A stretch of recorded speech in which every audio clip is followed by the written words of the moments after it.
നമുക്കത് തമിഴ്നാട് നോക്കൂ അജിൻസ്. അവിടെ വിജയ് ഒരു NDA സഖ്യം ഉണ്ടാക്കുമോ? തീർച്ചയായിട്ടും ADMK NDA സഖ്യത്തിന്റെ പിന്തുണയോടെ ഒരു പക്ഷേ വിജയ് മുഖ്യമന്ത്രി ആയേക്കാമെന്നുള്ളതാണ് ഇപ്പോഴത്തെ ഒരു സീറ്റ് നില വെച്ചിട്ട് നമുക്ക് മനസ്സിലാക്കേണ്ടത്. പിന്തുണ തേടും തീർച്ചയായിട്ടും. EVK 109 ഇപ്പോൾ എത്തിയിട്ടുള്ളത്. അവരെ സംബന്ധിച്ച് അവർക്കൊരു 117 സീറ്റ് 118 സീറ്റ് ഉണ്ടെങ്കിൽ ഭരിക്കാം. അപ്പൊ ശരിക്കും പറഞ്ഞാൽ ഒരു 9 സീറ്റ് കൂടെ കിട്ടിയാൽ കേവല ഭൂരിപക്ഷം കടന്നു എന്ന് പറയാം. അതില്ലെങ്കിൽ അവർക്ക് പിന്നെ മറ്റു ഓപ്ഷൻസ് തേടേണ്ടി വരും. അപ്പൊ ഇതൊരു DMK സംബന്ധിച്ച് ബിജീഷ് ഗോവിന്ദൻ ചേരുന്നു. ബിജീഷ് ഈ തളിപ്പറമ്പ്, പയ്യന്നൂര്, മട്ടന്നൂര് അത് പറയൂ.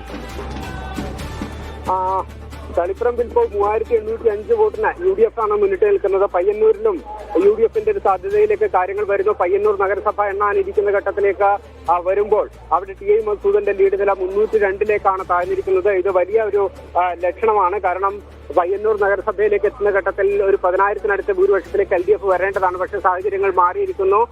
മട്ടന്നൂരാണ് മറ്റൊരു മാറ്റം നടക്കുന്നത്. അവിടെ 742 വോട്ടിലേക്ക് ഇപ്പോൾ മറ്റൊരു പ്രധാനപ്പെട്ട വാർത്തയുണ്ട്. അതായത് പയ്യന്നൂരിൽ വി കുഞ്ഞികൃഷ്ണന്റെ ലീഡ് 876 എത്തിയിരിക്കുന്നു. 8 റൗണ്ട് പൂർത്തിയായിരിക്കുന്നു. 14-ലെ 8 റൗണ്ട് പൂർത്തിയാകുന്ന ഘട്ടത്തിൽ പയ്യന്നൂരിലെ ലീഡ് നില 876ലേക്ക് എത്തിയിരിക്കുകയാണ്. വി കുഞ്ഞികൃഷ്ണൻ പയ്യന്നൂർ നഗരസഭ എണ്ണുന്ന ഘട്ടത്തിൽ ഭൂരിപക്ഷം പിടിച്ചിരിക്കുകയാണ്.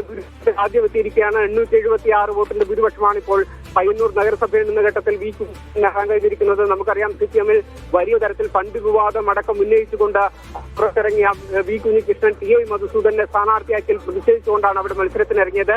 ആ വി കുഞ്ഞികൃഷ്ണന്റെ നിലപാടുകളെ അംഗീകരിക്കുന്ന തരത്തിലേക്ക് പയ്യന്നൂരിലെ ഇടതുകോട്ട മാറുന്നു എന്ന സൂചനകളാണ് ഇപ്പോൾ ലഭിച്ചുകൊണ്ടിരിക്കുന്നത്. 8 റൗണ്ട് കണ്ണൂരിൽ മാത്രമല്ല കോഴിക്കോട് ജില്ലയും സമ്പൂർണ്ണമായി UDF-ന് വിധേയമാകുമോ ബേപ്പൂർ ഒഴികെ എന്നുള്ളതാണ്. നോർത്തിൽ 649 വോട്ടിന്റെ ലീഡാണ് അഡ്വക്കേറ്റ് K ജയന്ത് നേടിയിരിക്കുന്നത്.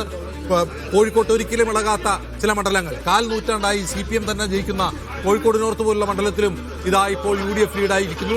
UDF-ന് 649 വോട്ടിന്റെ ലീഡ് കോഴിക്കോട്ട് നിന്ന് ലഭിക്കുന്നു. ബേപ്പൂരിൽ റിയാസ് ഏകപക്ഷീയമായ ലീഡ് നില തുടരുന്നുണ്ട്. അതിനെ വെല്ലുവിളിക്കാൻ ഒരിക്കൽ പോലും അൻവറിനായിട്ടില്ല എന്നുള്ളതും ശ്രദ്ധേയമാണ്. തൃശ്ശൂരിലാണ് ഏറ്റവും നെക്ക് ടു നെക്ക് പോരാട്ടം നടക്കുന്നത്. തൃശ്ശൂരിലെ മണലൂരിൽ TN പ്രതാപൻ ചെറിയ വോട്ടുകൾക്ക് പിന്നിലാണ്. കുറേ സമയമായി അദ്ദേഹത്തിന് ലീഡ് നില വർദ്ധിപ്പിക്കാനാകുന്നില്ല. എറണാകുളത്ത് സമ്പൂർണ്ണാധിപത്യമാണ്. വൈപ്പിനുൾപ്പെടെ മുഴുവൻ മണ്ഡലങ്ങളിലും UDF-ന്റെ സമ്പൂർണ്ണാധിപത്യമാണ് കാണുന്നത്. ഇടുക്കിയിൽ ദേവികുളത്ത് LDF തിരിച്ചു വരുന്നു. ഇടുക്കിയിൽ ദേവികുളത്ത് 642 വോട്ടിന്റെ ലീഡ് ഇപ്പോൾ ദേവികുളത്തുണ്ട് LDF-ന് എന്ന് കാണാം. അവിടെ സമ്പൂർണ്ണമായി UDF ആയിരുന്നു ലീഡ് നില നിലനിർത്തിയിരുന്നത്. ആലപ്പുഴയിലും മികച്ച ഫോമിലാണ്. കോട്ടയത്ത് വൈക്കത്ത് മാത്രമാണ് 2628 വോട്ടിന് LDF മുന്നിലുള്ളത്.